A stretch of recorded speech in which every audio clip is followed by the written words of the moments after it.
Good afternoon. Thank you.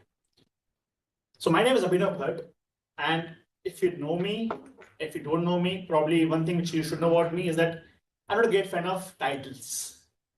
Unless you're a doctor, I think that title doesn't matter. Once the title is distinguished Toastmaster. I didn't really think that titles matter a lot. But then I was told multiple times by multiple people that this is not an ideal world. Titles do matter. And if you have certain title amongst you will be seen that way. So titles do matter in the real world. Even if you might give lesser importance to that, titles do matter. So in my Toastmaster journey, one of the major titles people pursue is DTM, called Distinguished Toastmaster. And it is not something which you can easily achieve in a matter of days. It takes years. So this is the criteria for the DTM, the Distinguished Toastmaster. One has to complete 2 paths. One has to serve as an officer in a club for 12 months. Be a registered officer also for 1 year. They had to help other clubs by being their mentors and sponsors, and also either that or be a club coach. So in my Toastmasters journey, while doing all the speeches and everything, I realized I was moving towards this. I didn't intend to become a DTM, but I was doing all the requirements. So I mean, a lot of people told me, why not go for it with wholeheartedness? And if you don't really have the confidence or something, you should kindle the fire within. That you can do it. Why not? A title you might not really pursue when you start your Toastmasters journey, but once you're doing things, why not go for it?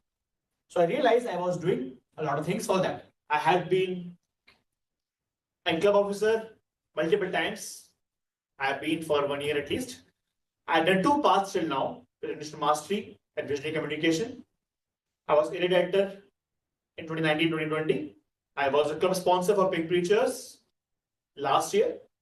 I was a club mentor as well for Soundbites in October 2028. I finished 6 months as club mentor.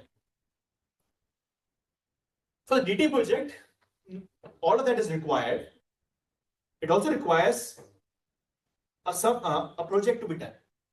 A project could be which benefits the organization. Could be your club, your area, your own company, an NGO, doesn't matter. It should help an organization.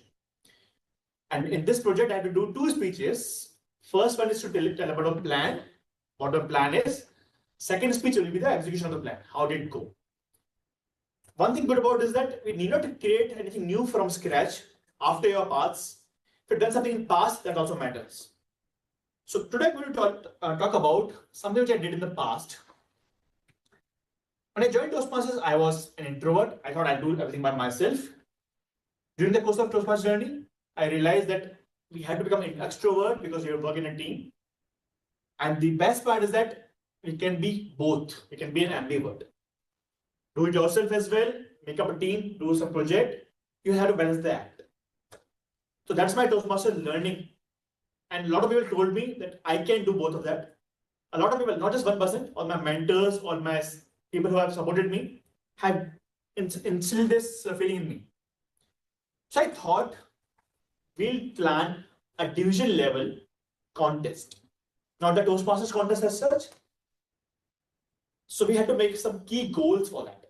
And goal was to organize an event for the whole district, not necessarily be a Toastmasters format event, engage everybody possible, and be the first one to do it in that calendar year. So we thought of making a division contest. For that, we had to make a lot of planning. We had to make a timeline when to do it. We had to make a team. And it's very important as an area director, that time I was area director, to learn to delegate. That's very difficult to do, but you have to learn to delegate. Always be prepared for challenges which come ahead. There will be contingency for sure. Be able to change your plans, and you have to adjust your plans as well. So it's never ending adaptability was one thing to learn. Now, a lot of events I had joined in the past. So hopefully this also acts as a template for others. They can also host events like this. You have to be dynamic as well. The event which you plan should be engaging, entertainment, should be there for audience, should also be educational. And best part should be interactive as well. Since we have been to so many events in our lives, so I plan to also have a lasting experience with great food, great music performances, and whatever flows in the meeting, it should be not too cumbersome for people, they should enjoy it. That means timing should also matter. It should not be too long of an event. And finally, to communicate to the whole district about this, what we're going to do, we're going to make a PR team, we're going to plan the right kind of email, the right kind of communication to right kind of folks at the right time. But planning of this,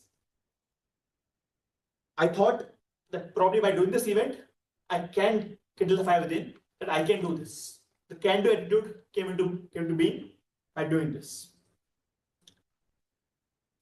So we finally planned an event called Kindle Face Off. It was a debate contest planned in 21st September 2019. This because I was the mentor of the club as well. They provided me a venue.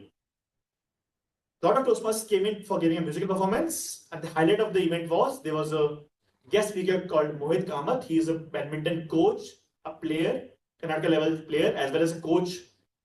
So we planned Kindle Face Off as the event. This was the first event of the district, and it was not a Toastmasters event as such. The contest was not Toastmasters contest as such. There were 4-minute debate contest with 2 people for and against, and the contest, the topic were chosen also very important. Very kind of witty topics were there. So that was the plan overall. So this was the Kindle Face Off. I'm going to talk about how this execution eventually went off in the next presentation.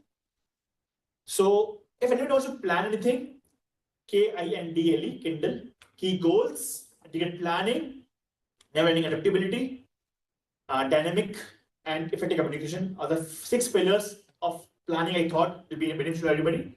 In my next speech, I'll talk about how did it eventually go and how did the event plan out and eventually got executed. With that, back to Toastmasters. Thank you so much.